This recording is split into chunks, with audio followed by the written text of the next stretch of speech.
copy. Hog 01. Once more. Yeah, we see his shape. I see his shape. Bring it in. Night Owl, Hog 01.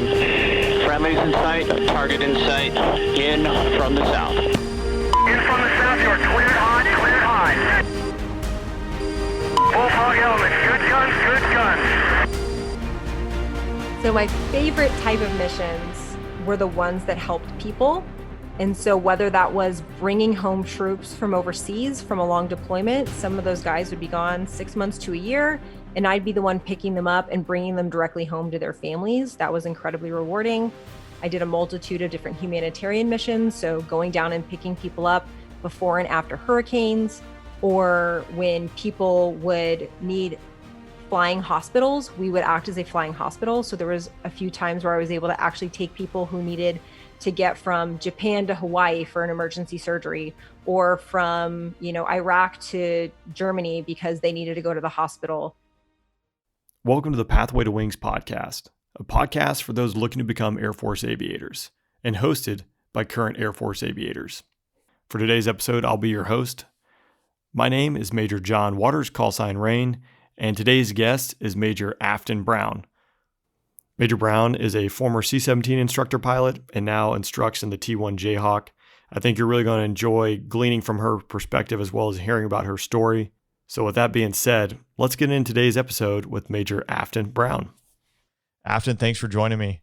It's my pleasure. Excited to be here. Afton, before we kind of get rolling into the podcast, can you tell me a little about who you are and what you do? Sure. My name is Major Afton Brown. I am a T-1A instructor pilot. I was also a C-17 instructor pilot. And now I work as I go around the country talking about aviation experiences and trying to get people excited about aviation careers. That's pretty awesome. How long have you been in the Air Force? About 11 years. It goes by super fast. That's crazy. So how did you get your start? Like, what school did you go to, and how did you become a Air Force instructor pilot? So I always knew I wanted to be a pilot. I was 13 and I saw one of those Air Force commercials with the fighter jets, and I just knew that was what I wanted to do. So I went to Embry-Riddle Aeronautical University in Prescott, Arizona, where I got a degree in engineering and got my pilot slot. And then the Air Force sent me to Columbus, Mississippi to be a pilot trainee. So that's where I got my start. And it's been an amazing journey. Growing up, so you saw the commercials and obviously that got you interested in wanting to be a pilot, but did you grow up in an aviation community, a family, or was it just no kidding? You saw a commercial and said, hey, I want to go do that one day. No kidding. It was commercial on screen, looks like the coolest job in the entire world. And that's kind of where my dreams took off. And I was also of the generation 9/11. I wore my first Air Force uniform in Junior Reserve Officer Training Corps on 9/11. And that's really, I was called to serve, I was called to fly. So it's kind of a culmination of all of these things matching up to make the perfect career for me. Awesome. So there's a lot that goes into becoming a pilot, but even just getting into college and then getting into ROTC, that takes a lot of work. So was there anything you were doing in high school or even middle school to kind of set you up to go participate in ROTC? Absolutely. There was plenty of things that I did, including trying to get into as many clubs that I really enjoyed and liked, and trying to be in leadership positions in those, and learn from my coaches and teachers on how to study well, be a good leader. I did a lot of community service, and that enabled me to get an ROTC scholarship. So I'd say for anybody out there who's looking to do those kinds of things, just, be a very well-rounded person, but still do things that you really enjoy. So if you like football, go be on the football team. If you like debate and speech, go do that and kind of explore these different activities to get you all the different experiences that you may need to take into college with you. I'm sure maybe you're different than me, but like my high school career wasn't like all roses and it was like super easy. There were definitely some hurdles. Was there anything that you had to overcome or any challenges that were, specific that were challenging for you? So I might have been a little bit airplane obsessed. I knew that's what I wanted to do. And I also knew that I didn't have any money to go to college. And so if I was going to go to college, then I would have to earn that scholarship. So for me, it was 24/7, working hard, trying to get good grades, trying to be in those clubs. And so that was really difficult as a teenager, trying to like just realize this dream of being a pilot and trying every day to just get to that goal.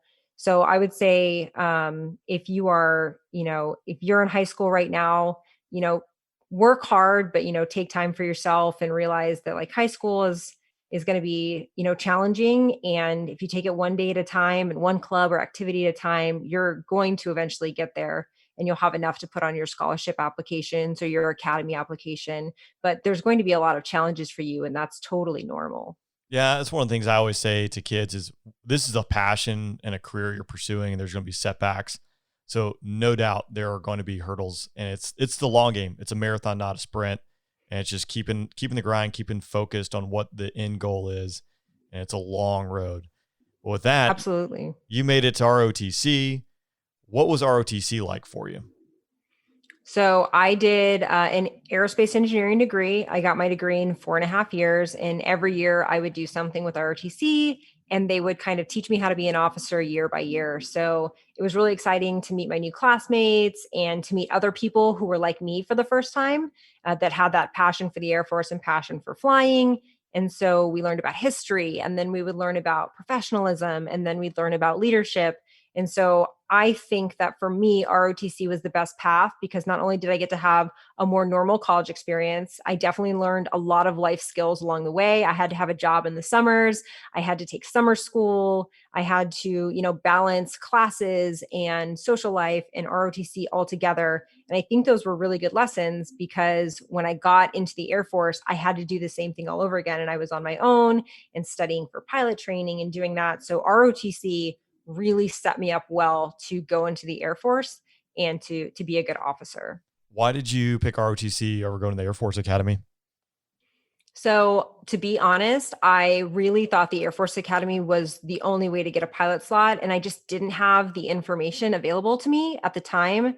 So, I'm really glad that for everyone out there listening, you can go to airforce.com and it will take you to the Academy website. It'll take you to the ROTC website, and you can get all of the information on when to apply and what it's like, and you can pick up mentors. That wasn't available to me. So, when I tried to apply for the Academy, I didn't get a senator's recommendation. I didn't have any mentors, and I wasn't able to get in touch with any academy liaison officers to get any help. So when I applied with an extremely weak package, and they were going to put me into the pre-academy school, which isn't somewhere that I wanted to go. But Embry-Riddle picked me up, and I decided like that's probably going to be the better fit for me. And I went, and I'm really glad that I did, because I really appreciated the experience that ROTC gave me, in the end. Oh, that's awesome. So you're slightly different. You're much smarter than me, because I did not do aerospace engineering, but I thought it's kind of one of these misnomers that you had to be an engineer to be a pilot. And I found out day one of my orientation that that was not the case. So I do think it's important to highlight there are a lot of mentors and there's a lot of information out there. So there people have walked the path. Go find those people, get a mentor to go out there and guide you. Yes, absolutely. And so I'm sure, like you might have been the smarter one, because I took up engineering because I thought that that was what I had to do to get a scholarship and to be a pilot. And I didn't get that information. So I turned out not to be too bad of an engineer, but I definitely would have been a lot happier had I picked another major that I was more passionate about.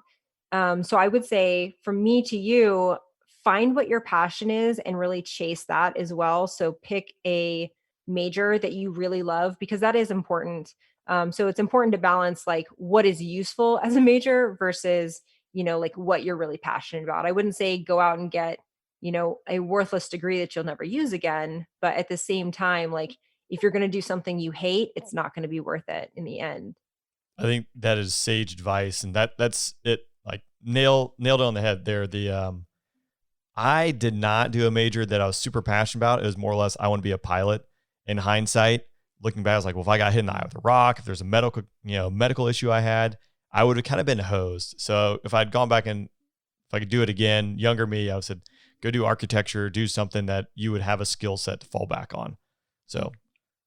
And I'd also like to point out, I get a lot of people asking me, like, do I have to get an aviation degree to be a pilot? And the answer is no.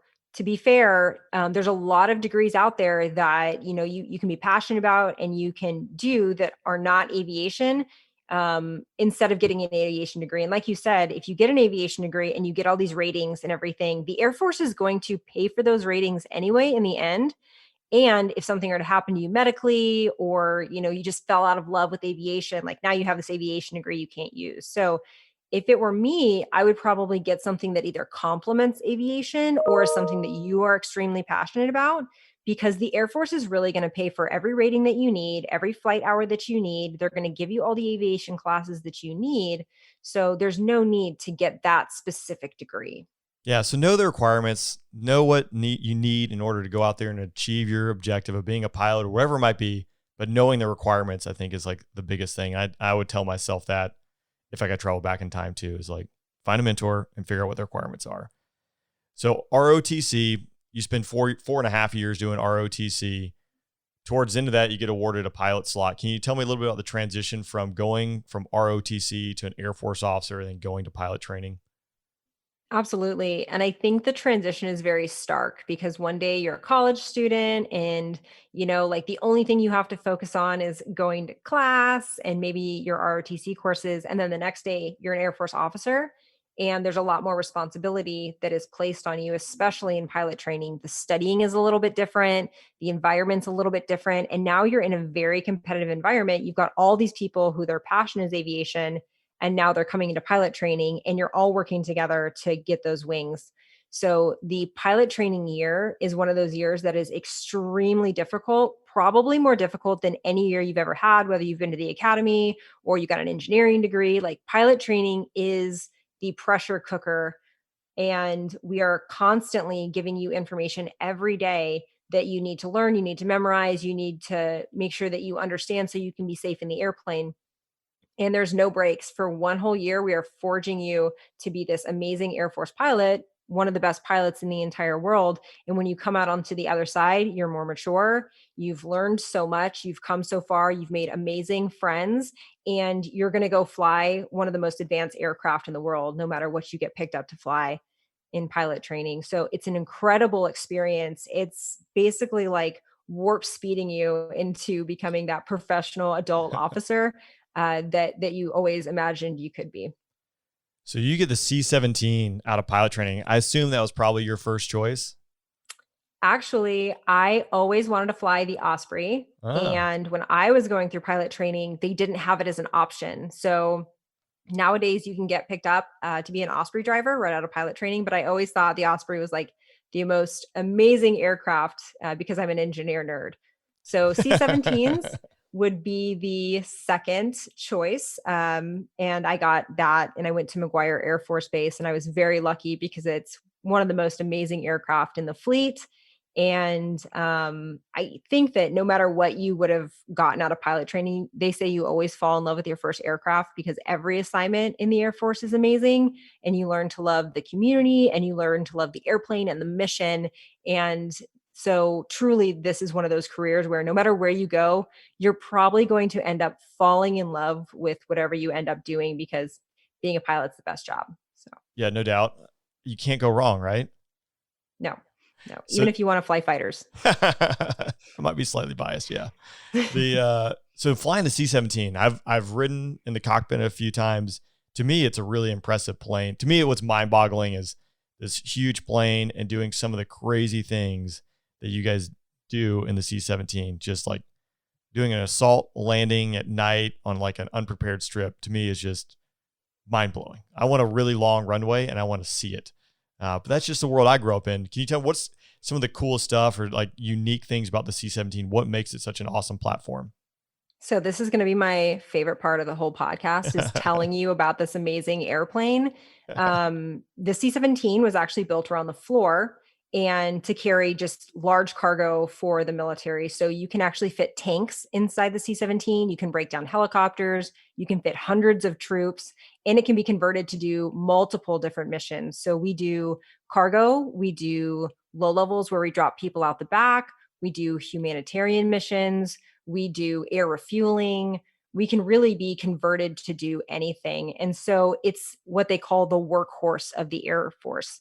So the C-17 mission can be broken down into basically two different types of missions, where you have air-land missions, where we're taking people and cargo all over the world. So I've been to every continent except for Antarctica, and that's only because I never got to do the ice mission, which is another type of mission that we do. We go down and we replenish the supplies down in Antarctica for the scientists down there.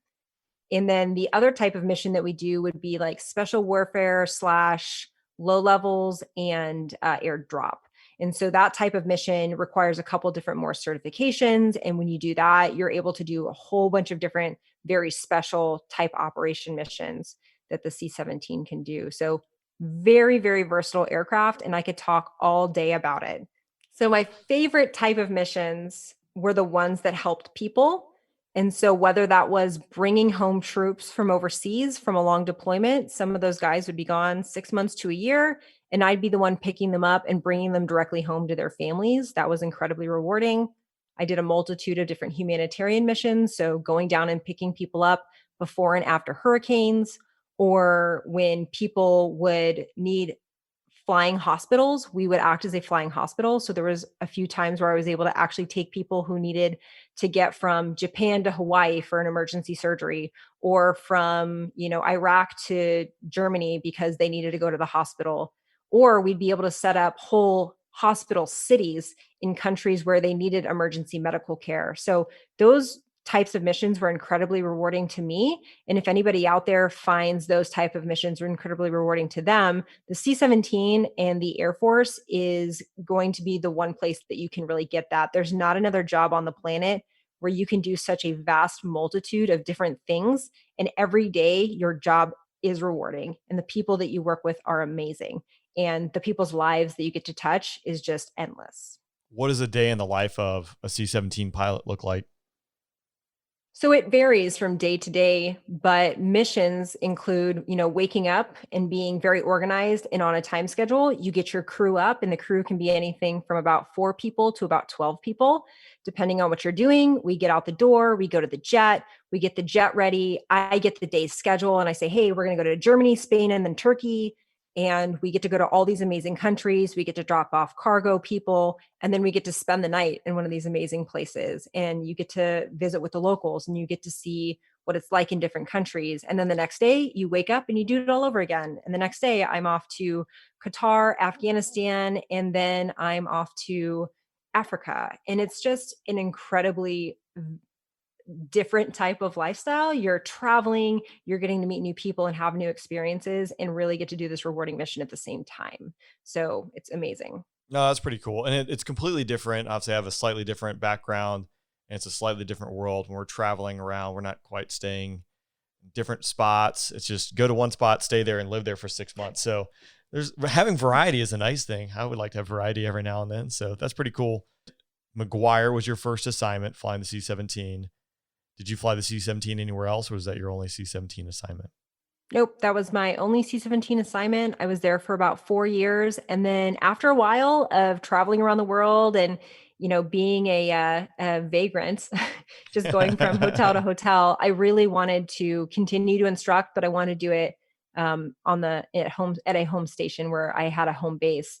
So I went to undergraduate pilot training, which is another extremely rewarding career because now I get to go back to where I was taught to fly, and I get to be an instructor and teach students how to fly and intermix my experiences with the C-17 with instruction in what we call the T-1A Jayhawk. And so I taught advanced phase 3 instructions. The last 6 months that a student will be in undergraduate pilot training will be in that airframe. And I get to teach them everything from basic flying skills in that aircraft to navigation, instruments, formation, and send them off to go to their major weapons system. And where did you do that T1 instruction at? Columbus Air Force Base in Mississippi. Oh, yeah. So I spent a few years being a T6 instructor pilot there. Columbus, Mississippi, just a beautiful garden spot. But it's changed a lot since I've been there. So, there's so many restaurants. It's just a great little spot. It's so good. What was was there a highlight of being a T1 instructor? I definitely have a few things that stick out in my mind from either scary sorties or really awesome, like seeing a student progress from like really struggling, not going to make it through to excelling by the end of pilot training. Do you have any like really big highlights from your T1? Absolutely. So at the end of my time there, I was able to be a flight commander in my first class, class 1814. When they came through, I was able to see everything from like the students who were really, really struggling, and we were able to help them through all that and get them to learn the lessons and then get them to wings, which is always really rewarding. We had a lot of, personal things that happened in that class where the students had stuff that was going on in their lives that was affecting training. And so we got to become like mentor mentee kind of relationship and help them through all that to get them on to the next phase. And then when I got to see them graduate after all that time with them, all the training, all the days, was probably one of the most proud moments of my whole life, because I am now able to pass on everything that I have learned to the next generation of aviator. And there's nothing like that. Being an instructor in whatever you choose to do in life is the most rewarding thing that you can do, is just passing that knowledge and that love on to another person. Yeah, there's no sarcasm in the love part there, but it's really cool being an instructor, because I found it having, especially pilot training, because those students 5-10 years later down the road that you might not necessarily remember, but they definitely remember you, hopefully in a good way, but that you made some impactful change like in their life, and things that have stuck with them in their aviation career, which is really cool to impart your wisdom, and I have air quotes going there, but impart that knowledge and hopefully make them a better person and set them up for success in their career. So Both of us being instructors, do you have like a very impactful student that you still keep in touch with? I know I have multiple students to still call, ask advice, do the things. yeah, there's probably 4 or 5 students that I still keep in touch with on a regular basis. That one, either some were just great all the way through and through, and we just had a good personality like connection. Others, the other 2 of them really struggled in the beginning, and by the time they got to like the formation phase, like they had figured it out and were really doing well, and ended up going on to fly fighters, which is what they wanted to do, but they had no chance in the beginning of just how much they struggled. But like me, like I'm a person, you can tell me don't run into the wall, you're going to run into the wall. I will have to go run into the wall and say, I know you told me that, but like it takes me a while to learn that. There's some people who you can just tell them, you're probably that person because you're aerospace engineer, like, hey, don't do that, and you don't do that. But I'm not very smart. It takes me a little bit to learn it. So it's cool to see people progress and they're able to actually capture the lessons that you're teaching and imparting on them. So it's cool. Absolutely. I would say that if you want to go to pilot training, if you can find somebody that loves to instruct, loves to teach, loves to mentor, that's going to be your best shot at being able to ask all the questions that you need. Where do I need to go to school? What do I need to study? What are the things I need to look out for? So, um, if you ever need that, try to find someone like Rain or I, and we are more than happy to sit down with you, tell you our experiences, show you the way, and finding that mentor is super key to be able to getting the career and the dream job that you want. Yeah, that's one thing. I was lucky early on to get my first mentor. And I think everyone needs several mentors, and it might be for different aspects of life. But again, like you're not the first person to walk this path. So find those people that have the experiences and the different things you're doing, seek their knowledge, seek their advice. Because if you go it alone, like it is going to be very painful and you're going to have to learn a lot of lessons the hard way. And so I think having a mentor and mentors is like absolutely critical. Another piece of that too is make sure you capitalize on their knowledge and experience, figure out the stuff that you can learn on your own, like respect their time, go out there, figure out what you need to, and then let them fill in the gray area, let them fill in the details and kind of refine what you have out there. So now you're teaching the instructors how to teach in the T1. I imagine it's probably not as rewarding because you're teaching winged aviators already, but there's definitely got to be some challenges and some uniqueness that goes into instructing T1 instructors. Actually, I'm going to go ahead and say you're wrong on that one. It is equally as rewarding, if not more rewarding, to take somebody who is going to be teaching the next generation and imparting your wisdom on them so they have the tools to go out and make somebody else a winged aviator. So I feel like every time I go up to fly, I really want to give them the tools required, the instruction skills required, and teach them how to be a good, empathetic, forward-thinking type instructor. Because I think we've all had teachers out there that they just like give us the information and we don't really get it. But a true instructor is somebody who understands their student, who can understand their learning style, who can understand their abilities, and then can go out and then teach that student in a way that will connect with them. So whenever at the schoolhouse we're teaching students, we're trying to keep that in mind. And that's a very hard thing to pass on to somebody, much more difficult than, hey, I need you to just fly this thing. It is now, I need you to fly this thing. I need you to fly this thing well. And I also need you to be very open-minded when you're doing it, to watch the student as they do it and then teach them how to do it. So it's extremely rewarding to be an instructor's instructor. And like, I'm very lucky to be in this job right now. I've really, really enjoyed being able to do that and to pass along like the culmination of everything I've learned as an instructor onto other instructors who will then go teach students who will then fly airplanes. So this is a great job, and it just makes me love aviation even more. And some days are harder than others because going up and playing a student, so a student can play like an instructor, but then we both have to be responsible for what's going on in the aircraft, sometimes gets convoluted. But at the same time, I'm teaching critical skills to the next generation of instructors. Yeah, absolutely. I didn't want to sell you short there, but it is cool. I really like the new guy who has no idea what they're doing versus but I can fully anticipate that at Pitt pilot instructor training, there are people who are seasoned aviators that they're doing something different and they got a lot to learn. So you're doing a lot of work, which is pretty cool. And we're also teaching the FAPEs. So you were a FAPE, so that first assignment instructor pilot. So you've got a student that just came out of pilot training and now they want to go be an instructor. And so now I have to teach this very junior aviator to not only fly the aircraft well, but to make sure they stay safe, and they're teaching students. So these first assignment instructor pilots really is a coveted, amazing job, because right out the gate as a 24-year-old, you're flying a multi-million-dollar aircraft and you're teaching other people to do the same. So when they come through the schoolhouse, that's really a treat to be able to teach them. Yeah, no doubt. Out of your 3 assignments, all pretty different, some overlap there. Is there one that sticks out as your favorite? To be honest, and this might sound a little corny, but I've been really blessed with the assignments that I've had, and I've loved every one of them for different reasons. And I've had an amazing career. I want to continue to have amazing assignments.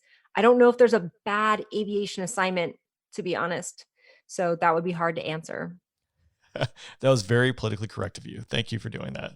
But no, you're right. Every assignment has its pros and cons. Except for fighters. I wouldn't fly fighters because that would suck. Well, that's going to get edited right out.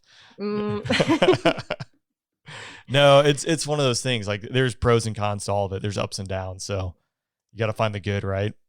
Because even Columbus, Mississippi was still one of my favorite assignments, despite being in Columbus, Mississippi. It's the people that make the assignment. It's the people.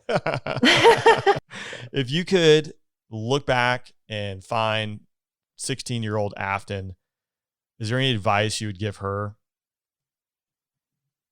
It could be 15-year-old Afton too, or 17-year-old. So very young Afton. Yeah. If older Major Afton could talk to high school Afton, I would say just keep working hard. Like, it really is about showing up every day and giving your all, being passionate, and just continuing to work towards your goal. Like you said earlier, it's a marathon, not a sprint, and that's life. So if you're having a hard time, if you're, up against a challenge, just know that that challenge will not always be there and that hard part will not always be there. And if you just show up every day, then one day you're going to look back and be like, wow, I made all my goals, everything that I always wanted, it's here. And I've been very fortunate because I was able to do everything that 15-year-old Afton wanted to do. But I think that sometimes in life, there are things that get in your way from your goals and your dreams. So just remember that if you don't make that one goal that you wanted, there's always something for you around the corner if you're willing to work hard and show up. So don't always think that if you don't get the one thing that you wanted, there isn't something better for you around the corner. I cannot think of a better way to end the podcast than on that note. It's truly sage advice. Afton, thank you so much for joining me on the podcast. I know people are really going to enjoy hearing your story and the advice that you've imparted on them. So thanks again. Thank you. I really appreciate it. It's been a pleasure. Thanks for listening in to the Pathway to Wings podcast. We'll be back in 2 weeks with another episode.